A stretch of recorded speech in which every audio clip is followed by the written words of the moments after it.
All right, downwind foiling, one of the hardest things to do in my opinion. Got a little showcase from Zane Schweitzer the other day. He invited us to come out on his boat. Got to take 2 groms with, and he showed us how it's done, and he showed the groms how it's done, and you guys showing me how it's done when you like that video of mine, so it stays in the feed, it stays in the loop, so more people can see it. It will be super helpful. Thank you so much. So yes, downwind foiling. Man, I had the opportunity to try it myself not too long ago, but first things first, you need, or people like me, need some sort of device to get me up on foil. I mostly do this with a wing, because the wing just pulls you out of the water and you can downwind foil with a wing in your hand. That one time I was able to do it behind a jet ski, and boy, it is hard. And the most difficult thing about it is to navigate the bumps through the ocean. I just recently did a 9-mile downwind run on a wing, and I really tried to not use my wing for as much as possible, but every time at some point I started to run out of bump. I'm looking left, I'm looking right, where is the next bump I can go to? I don't find one. I'm trying to pump it. At some point I need to sheet in my wing and get going to the next bump.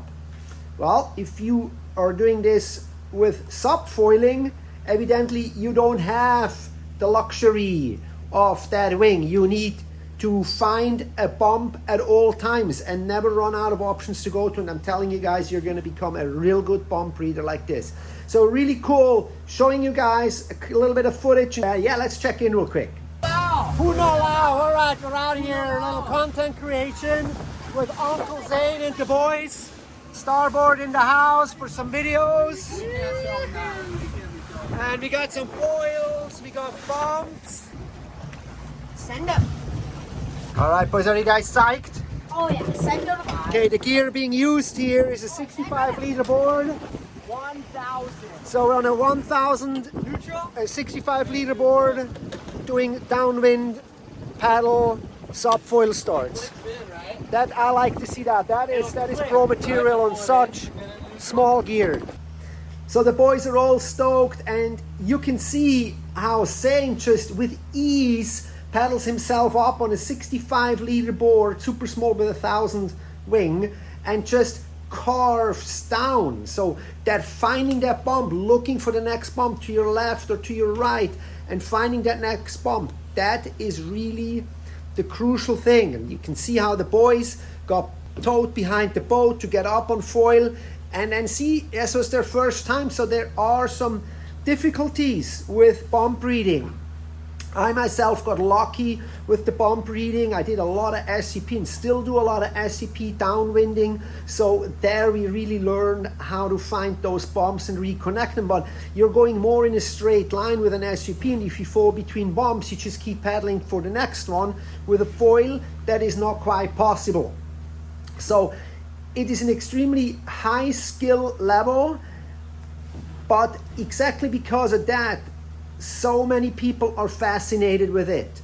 And we see now people learning to do this also in flat water. It is such a good endurance. It is leg. Guys, I did a Maliko run on my wing and foil in under an hour, but I was exhausted after. My legs were definitely quite exhausted. I was beat.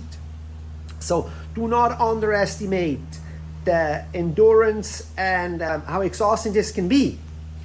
So a lot of people are telling me flat water foiling or downwind foiling is something that is only for the elites. Even though right now that appears to be the case, I am not sure if it will stay this way over the next years to come. We had a new record just coming through the wire of a 23-minute pump foil on flat water. Stuff like this was unthinkable. The number of people starting to flat water foil, the number of people starting to downwind foil is growing really fast. The interest is big, and there's enough people, or at least here on Maui, there's a lot of people that are taking classes that are really into it and want to learn that, and I see no reason why that would not at some point spill over further into flat water communities. I don't see a reason why we shouldn't have SUP foil sprint races inside of a SUP race. Bring it in as a new class. 3-4 guys, 100-meter flat water SUP foil start, and then pump yourself 100 meters down.